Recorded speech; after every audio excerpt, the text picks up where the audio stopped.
I kind of flipped the question around and said, let's not try and be as predictable as possible. Let's actually flip it around and say, I want to make the worst, most unpredictable project I possibly can. If I was going to make the worst possible project, I would have a project that is constantly in flux in scope. That way, you could never run out a long-term forecast for it. You're dumping scope into the system. That's creating change as people have to go back through the schedule revision. And then system information, you don't set up the rules. So like when you're talking about calendars, typically an overarching system information, you would set up, here's our 5-day calendar, our 4-day calendar, our 60-hour, 40-hour, 50-hour calendars. That can even get into schedule levels as well, too, in my opinion. Like, what level is the schedule going to be used at and where? Because you can get, if I wanted to make a really bad schedule, I would have it be like an L4, L5, and P6, and then I'd hire like 2 schedulers to manage it. That'd make a really great schedule. Here's like 150,000 activities, 2 people, go.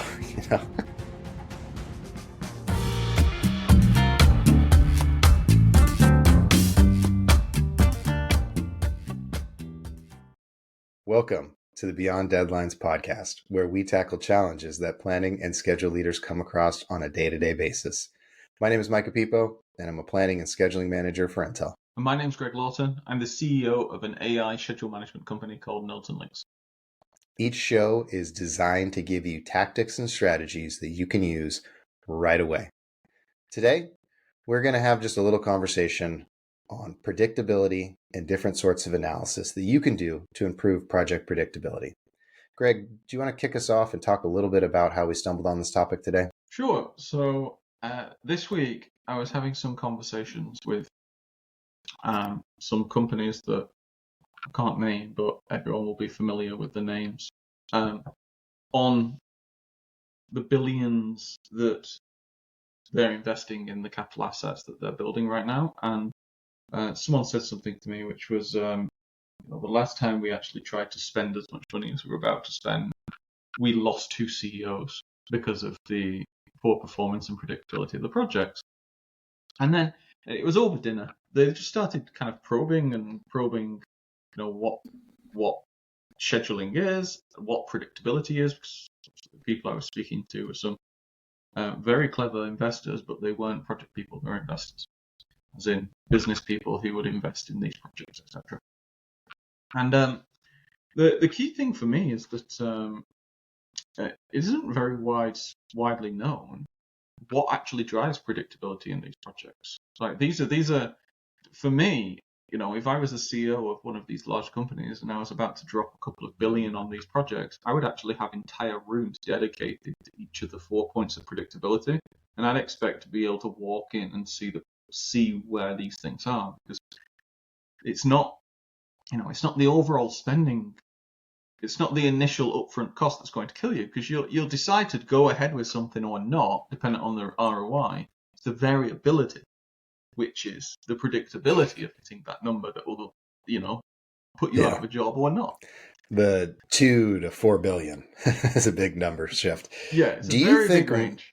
Do you think most people know how likely it is that your project's going to be late? People don't know. So there's this organization that I've got a very good close friend in the UK called Oxford Global Projects.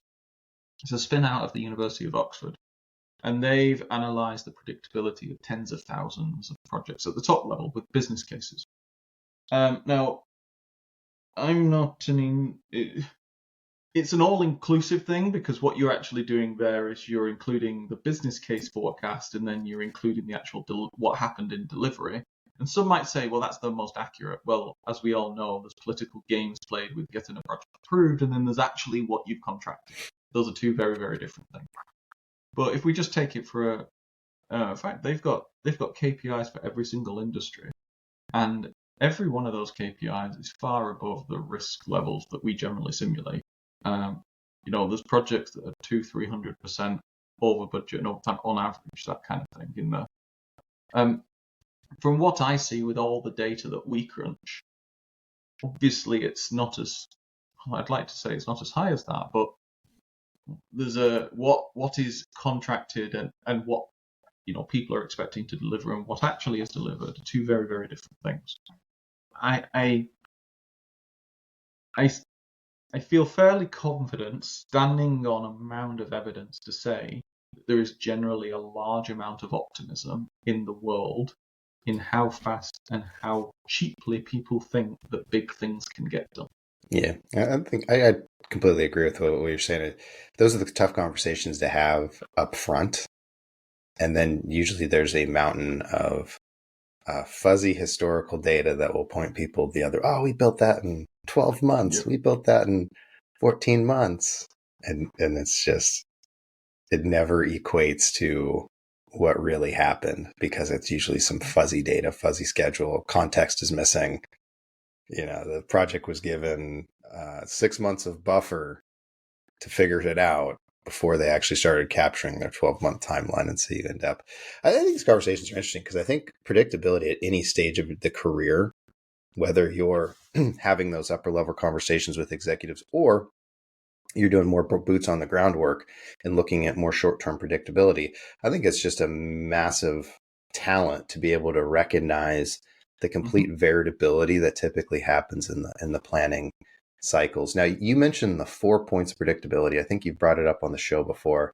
I won't pull up that clip to see if they've changed, but do you want to chat a little bit about the 4 points of predictability? Sure. So it's taking the opposite view of projects. The current taken for granted philosophy in projects is that project is a unique endeavor. You start with scope and you have all of the different elements of the project management cycle and you go down that way. Actually, I'm taking this from a mathematical point of view. It's genuinely like predictability is a mathematical term. So is acceleration, by the way. If you go into physics, the definition of acceleration is the double differential of position. Very mathematical. So the 4 points of predictability are actually just, if I wanted to engineer predictability in a project, what are the mathematical variables I'd have to play with? Just by the laws of nature, I'd have to play with these things.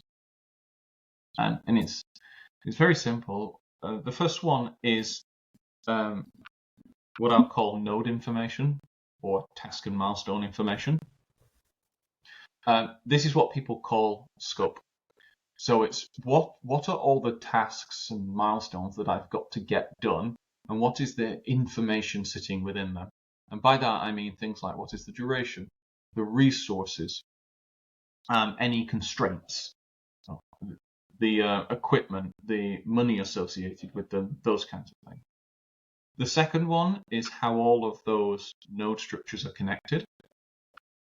So this is the relationship structure. It's, are you doing start to start, finish to finish, finish to start, making sure you've got enough circular logical dependencies, these kinds of things. The third thing is variability in the first two.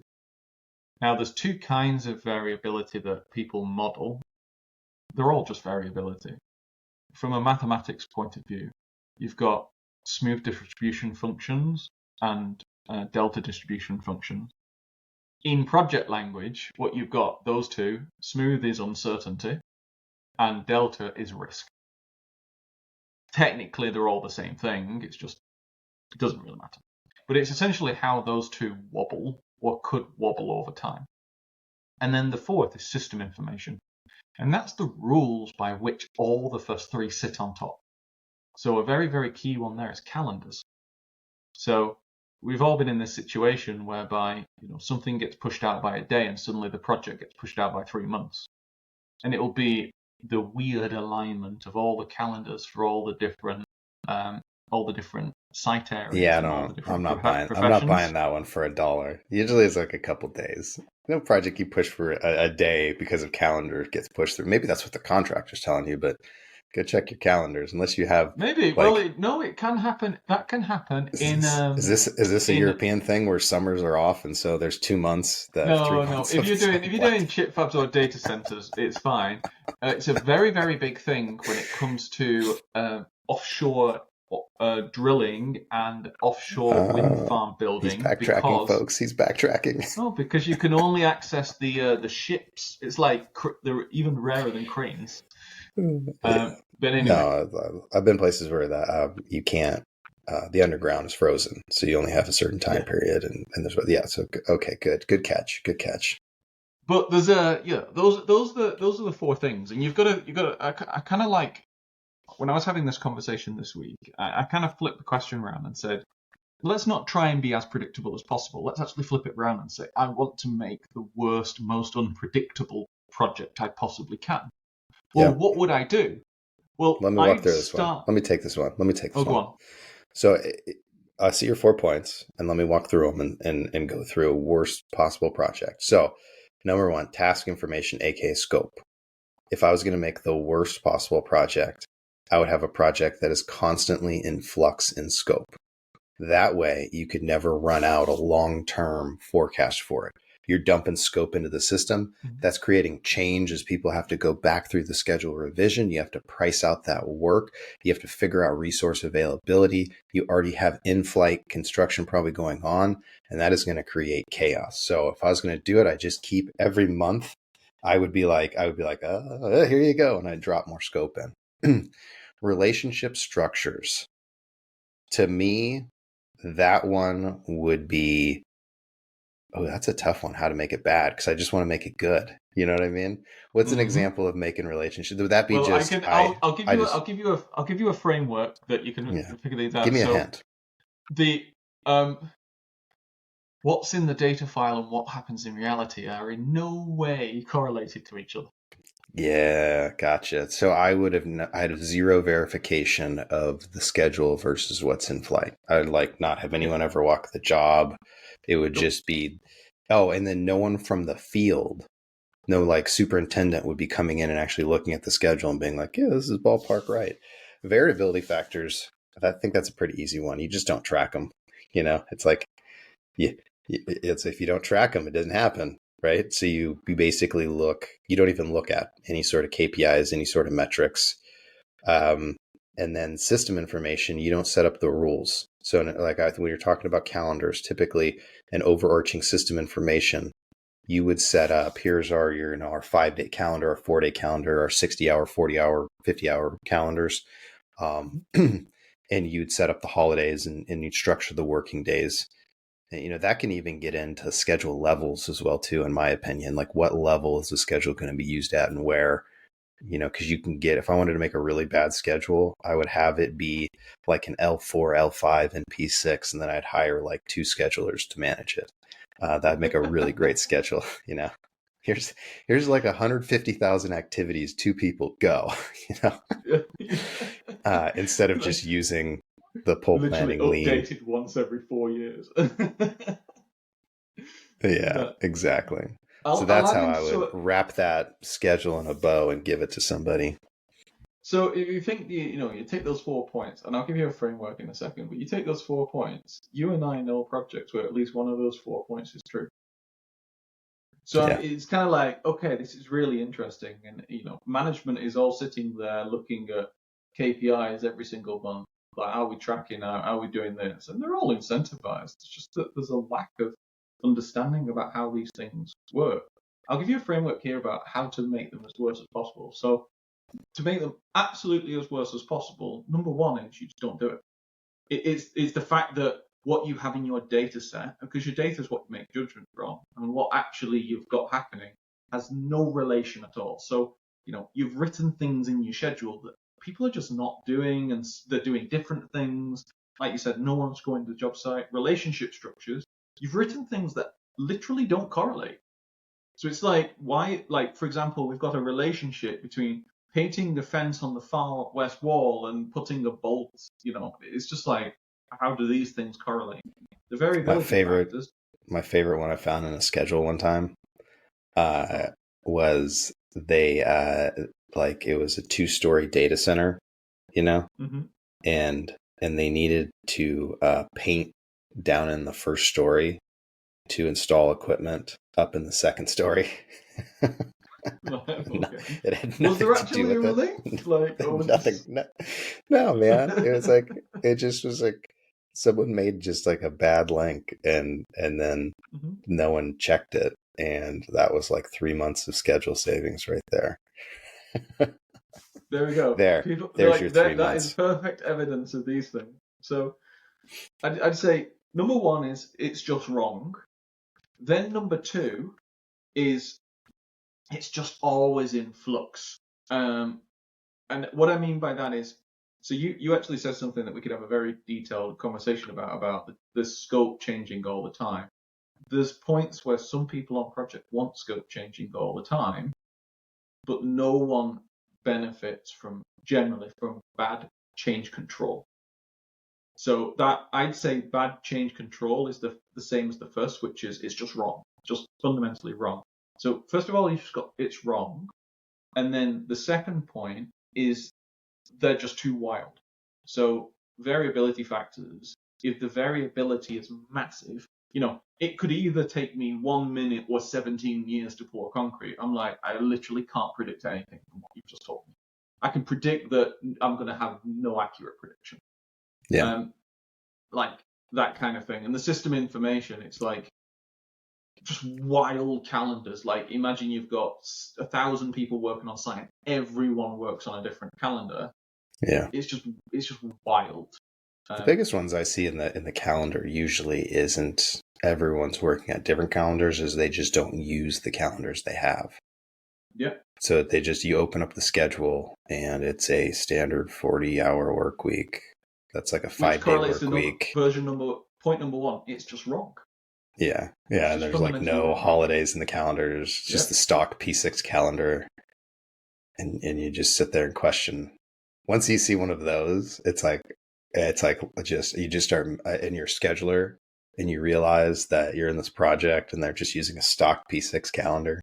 You just start to melt because you're like, if they're doing this, what else is wrong? And it's always a lot.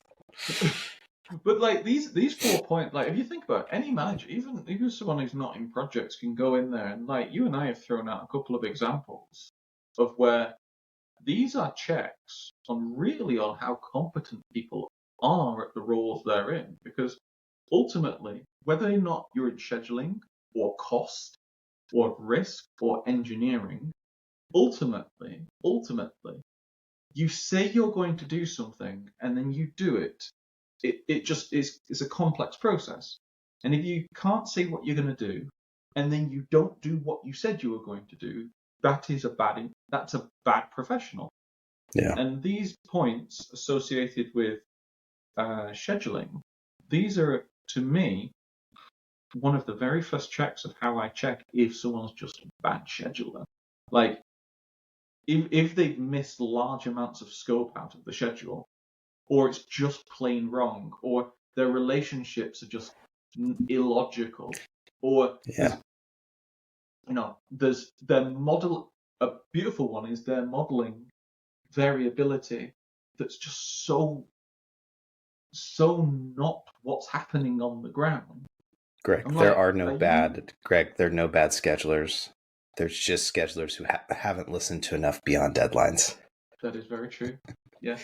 Well, so let's shift gears a little bit, because we did put together a little demonstration on how to do variability, just so people can get a sense of some of the very simple math that go through it. And before we shift over, I just want to stress that I think this framework is able to be used at really any level of the project by any role that's available. So if you're looking for something that, hey, how could I start to measure some predictability in my program or start to look at some of these things? I think you could grab a couple points in each of these buckets and start working through them. And again, that's whether you're a junior level scheduler all the way up to senior. I think you just kind of the magnitude and the angles you're looking at changes. Maybe the lenses change a little bit, but the basic principles to me stick very, very well. So this would be, we were talking about variability. And this is one I see all the time. And again, you can don't get so, people love on LinkedIn to get caught up in the pedantic, like, this is exactly how you do it. This is the different ways you do it. And yeah, I'm going to put a disclaimer out here. There's about 10 billion schedule metrics out there that can all be used for something, right? Here's one of them. But I think if you follow through the process and the framework we're thinking about the metric, You can just pick whichever one you like and apply it this way, or you can get as crazy sophisticated as you want, create your own ML curve, to come predict for you, or buy some software that does it for you. But just think about the framework of this. So, what we usually see is you have a activity that has about a 10-day duration, right? What'll happen is it'll complete in 5 days, or an additional 5 days, for a total duration of 15 days, right? And so if you take the total duration of 15 days and you divide it by 10 days, you end up with a score of 1.5. But what this is really telling me is that overall, when somebody predicts something, it takes 50% longer.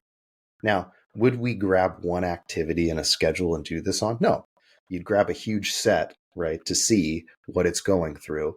And you may do some splices as well, right? You could splice out design, permitting, construction, different types of construction. You could go bonkers, like I said before. 1,000 different ways to do this, right? But just getting some sort of, this is roughly how predictable we are in our either durations or starts and finishes or whatever, is a great way to start tracking that variability. And then my favorite one is, once you have like a set of this, is you can start looking at it from a high level perspective. Now, again, this is back of the napkin math, but if you have a 12-month total project duration and you're, doing a 1.5 performance with against zero total flow. Yep. You have zero float in it. And even if you do have float, you just subtract it off the end. Like, you're going to have an 18-month project. And this is the thing at the beginning, when you're going all the way back to the beginning of the conversation, people don't consider this. People really don't think about, they take this initial, hey, someone said it's going to take 12 months. It's going to take 12 months. They don't consider what can potentially happen. And then as you start to execute that project and move forward in it, this is how they never do that extrapolation. You could be doing the wildest EVM project and, be rocking a 0.85, 0.65, but no one's taking that and just dragging it out, being like, well, this is probably where we're going to finish. I see this missing a lot with people and their analysis. People will schedule to their heart's content, but they won't actually turn around and do the predictability analysis. Do you know what you just put there? This is actually one of my favorite. I've got two favorites in terms of predictability analysis. This is one of them, and the reason why it's one of my favorites is because it concerns the what and not the why. So many people get confused with what and why. So, for example, experienced schedulers listening to this might be thinking, well, it depends on how you determine that duration.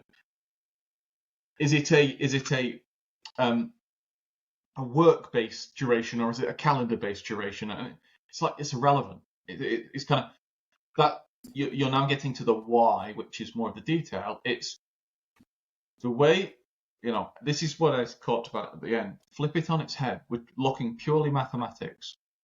We're aiming to get milestones delivered. Milestones are delivered by critical paths, ultimately. Okay? Critical paths depend on flow and activities. Cool. Those activities have durations. I don't really care why something took 15 days. I care that someone told me it would take 10 and it took 15. That's what I care about. And the reason why I love this is it's so simple. It kind of hits right to the top. It's almost the equivalent in business of, when people go that level of detail with me, I'm like, it's almost like saying, oh, well, profit doesn't matter. It's how you got the profit. And I'm like,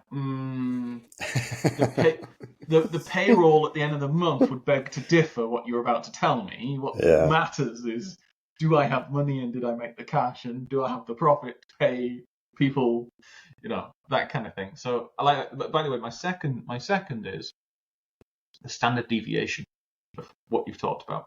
So you've got, a 10-day activity that took 15. Let's say you've got 20 of those. I want to know what the standard deviation of that is, because that gives me my range. So, for example, if on average they took 50% longer, but it could range from one was on time to one took 30 days, I'm like, holy shit, that actually matters. Yeah. Well, let's party. Let's do this. So I just took one of the stock Primavera P6 schedules and threw in, you're missing the column headings here, but we'll get them in a second. They have original duration on your left side, actual duration, and then actual start and finishes, right? And so let's see. I think I might have to actually take another screenshot for the headings. Let me get the headings in I'm there. actually just going to do the standard deviation right now on these. Well, how about we race? Because I'm going to put it in the the chat. I chat. can't see the things. Hold on a second. I'm going to put it into Chat GPT. All right, here. Oh, that'd beat me. That'd beat me. What's the standard deviation of these figures? By the way, for everyone listening, a standard deviation is essentially talk the maths. It's a measure of how different things are from a mean or median. And everyone listening to this has probably heard of 5 sigma. 5 sigma is basically 1 in a million occurrences doesn't fall within your data set. So when people in machining talk about that, they mean they have 1 defect in a million products. One sigma, from the top of my mind, I think it's about 67%. So it would be that 67% of all occurrences are within that boundary. 2 sigmas like 97%. So, now I personally take one standard deviation, and rather than 2, and I do that because standard deviation enforces a bell-shaped curve on things, and actually projects work in long-tail curves. So basically, you're trying to smash a circle into a square, and we laugh at babies when they do that. So let's not do it here. That's why I said, look, it's a very simple KPI, but it gets the job done on the most basic bit. Right. So what's the standard deviation of that data set? It's here we go. Above is my construction schedule. I don't think it. Here we'll do. Can you provide? Would it be the standard deviation between actual and original duration? Yes. Or would it just be, it would be between actual and original duration? If I could spell duration right. Ooh,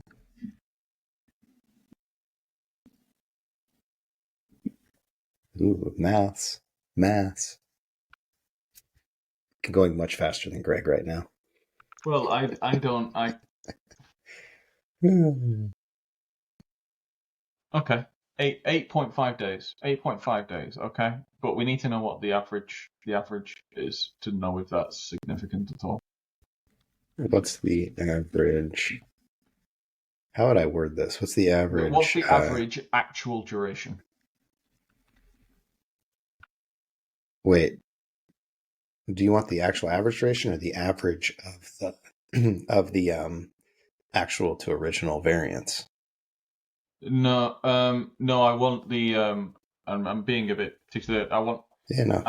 I actually want what's the average actual duration, because the standard deviation essentially is the wobble around that. And then what we need is I see what you're doing now. Right, so there you go. So the average duration is 21.6 days. The standard deviation is, what was it, 8.5? Mm-hmm. So basically, that means within this bell-shaped curve that they could take as little as 21 minus 8, which is 13 days, and as much as 21 plus 8, which is, with the decimal points, 30 days. So you've actually got a range of 13 to 30 days.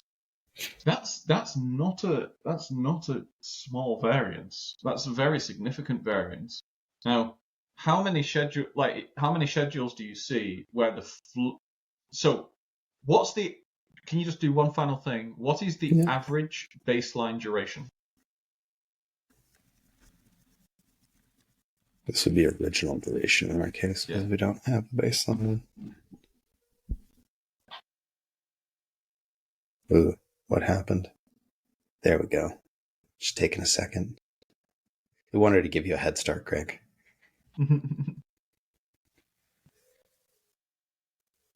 15. Okay. So the average original duration. So what we've got is the average original duration is 15, but from what we've just seen, it can go up to 30. How many projects have you and I seen where the float is the same size for every single activity as the actual duration of the activity itself? That'd be ridiculous if you put that schedule together. People would say, we're not going to be in business if you do that. So it's interesting to see that is what actually happens. Yeah.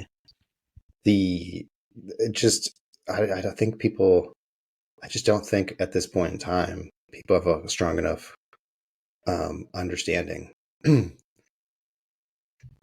that how late projects can get. It's just, and a lot of the solutions we're seeing today, what I see a lot of is, you need lean, you need pole planning, you need production planning, terrible ideas. You need visual. It's stuff we pitch too. You need visual-based productivity. You need software analysis like nodes and links. You need all these things, but these things only really help you. The vast majority of their help come after there's been way too many things already decided. And I've written so many articles and spoke so often on you want to improve the performance of construction. Like, just get better at picking dates. It circles all the way back to that conversation you're having with that CEO. They're going to go pick construction dates. Most likely, most businesses pick that information without having any they're just picking off of business demand. They're just looking out there in the calendar saying, oh yeah, we need, it was like last week we had Matt on. Hey, we need 10,000 beers here, like finish the factory here.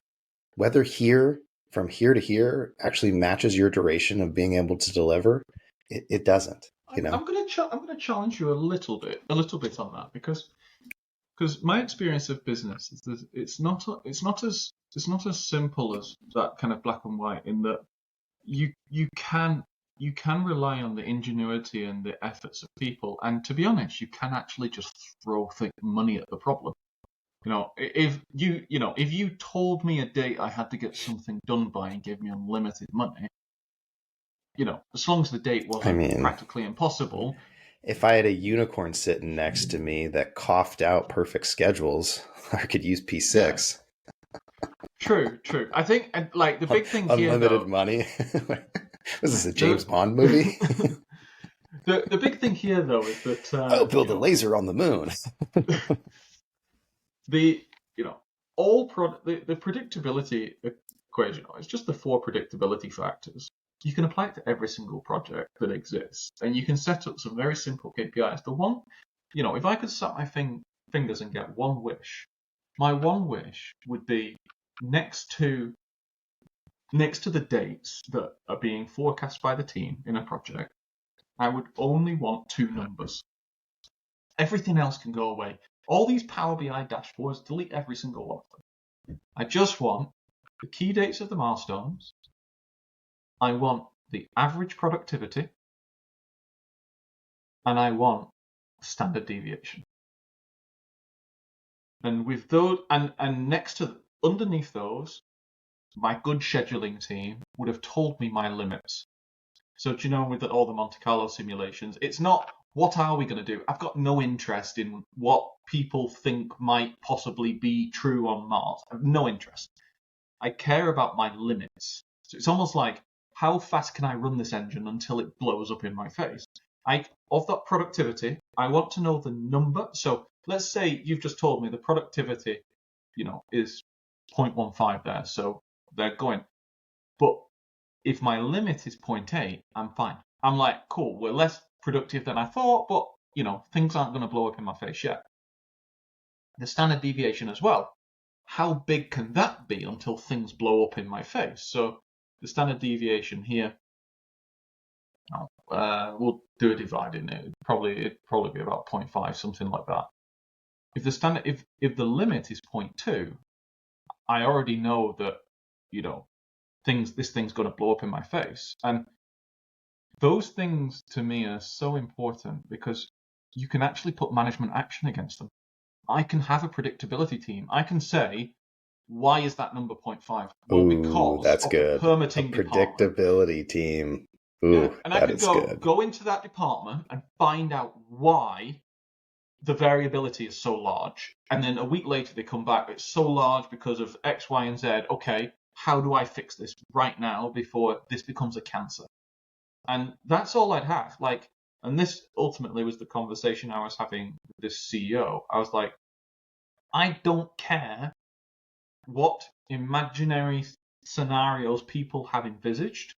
I care, by the rules of physics and projects, what is my limit when I get killed? And I just need to make sure I stay away from that limit. That's all. It's almost like management in reverse. People are trying to do the best project. I'm trying to not have the worst project. And that would be my I found this to be quite a contrarian view, but it's The predictability team is super interesting to me because we've talked about it before, but we have such specialization within project management and project controls that your planning and scheduling team, you just assume they're doing predictability. And your project manager, you assume, is predictability. You have all these assumptions in there about who is managing predictability. But if you just had one team that's sole goal in life was to make your projects more predictable, and they force that, it's putting your money where your mouth is. It's focusing and investing on what's important. Totally. And then the other sorry to interrupt. To your point, it's to people who will counter this and go, well, it's the project manager's responsibility is predictable, and I would caveat this with, we live in the real world and not the dream world. People have, except for really my unicorn sitting next to me now, that schedules except for your unicorn.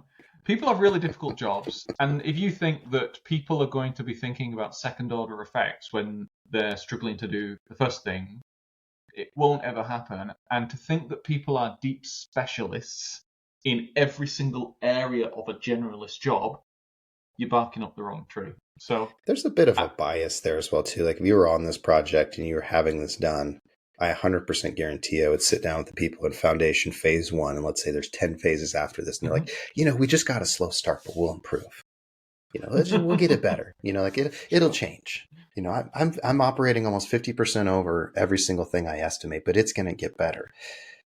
And I've seen it get better, but not to the point where if this was a zero total float schedule, it's going to pull the way back in, because you actually have to start performing at like a 0.5 at some point to actually pull in all that time you've lost. And if you have float, you've ate it up. And so that's, to me, I think that's gotten my brain going this morning. Well, I'll add a second thing in there about this predictability, because I've actually started to see a lot of the very big players in the industry actually develop predictability teams. They're normally physicists, because it's a mathematical thing, because predictability and acceleration are physics terms.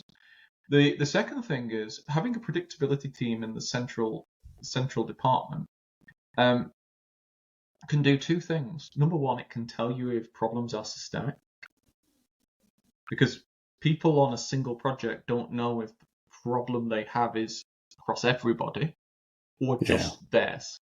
And systemic problems, to be honest, are not really the job of the individual project. Systemic problems are the job of the PMO sitting across all the projects. So, for example, it could be that you're just letting out terrible contracts, or there's an unintended consequence from some of the terms in the contracts that you're putting out, which is causing systemic issues. Yeah, your subcontractors come in and they have no pole planning, production planning, lean system that they implement to do their daily task planning. Like, you show up to site and that's not present, you're going to have a bad time. Exactly. And then the second component is you can throw people into an environment where that people won't have time. So if you think about this, if predictability is terrible, people are going to be working round the clock just trying to fight fires. When you resource a project, you don't resource the worst case scenario, you resource the average scenario. So if people are already fighting fires, how much time are they going to have to really sit down and think? So to be able to parachute in 20 people and almost double the capacity of the team, that's going to, first of all, help put the fires out and then help mitigate future fires, as opposed to, I don't know, guys, you're going to have to solve it yourself, really. Well, you get to a certain point where the bow wave, the tidal wave gets to be so large that no one will ever ride it. That you just can't ride out that sort of. Well, Greg, we've broke a record here today. I think we've been unpredictable, and we've created our longest episode on the predictability episode. Well, we never actually forecasted anything, did we? This is, I think what we've come down to, this is actually, you and I are just having a free conversation here, and I think the key thing is that you and I have seen such varying, it's actually understanding, it's not quality, it's understanding, because the literature, I have never seen a quality piece of predictability literature come out of any of the governing bodies of project management. And by quality piece of literature, I mean very clear guidance on what are the predictability factors, what's the philosophy by which I should be thinking about these things, such as I should be thinking about preventing the worst rather than hoping for the best, and then actually going communication, synergy, teamwork, effort, hard work by our software. Yeah. But there we go. I think this is something that does actually really need to be fixed. Does actually really need to be fixed in the industry. Yeah, absolutely. Well, Greg, we probably should wrap this up because we've gone massively over time and budget, which I think is good for this episode. Any final thoughts? Actually, you don't get any final thoughts. We're just going to close this one out. Sorry, you've gotten. Yeah, check out Greg's 4 points of predictability early in the show. Definitely try to do some schedule analysis in ChatGPT. I find it super interesting to run the calculations and see how they come out. You can just move faster and go faster. Remember, if you do ChatGPT Teams, your data stays private and you can go find other ways to go do it if your company is blocking it. The schedule I use today is a stock Primavera P6 schedule, which you can download Primavera P6 for free, and you can go experiment all that you want to. So for us at Beyond Deadlines, if you found this interesting, if you know a CEO or just someone who wants to improve predictability, please share the episode with them and go hit that subscribe button. But for us at Beyond Deadlines, have a great week and go make your projects more predictable.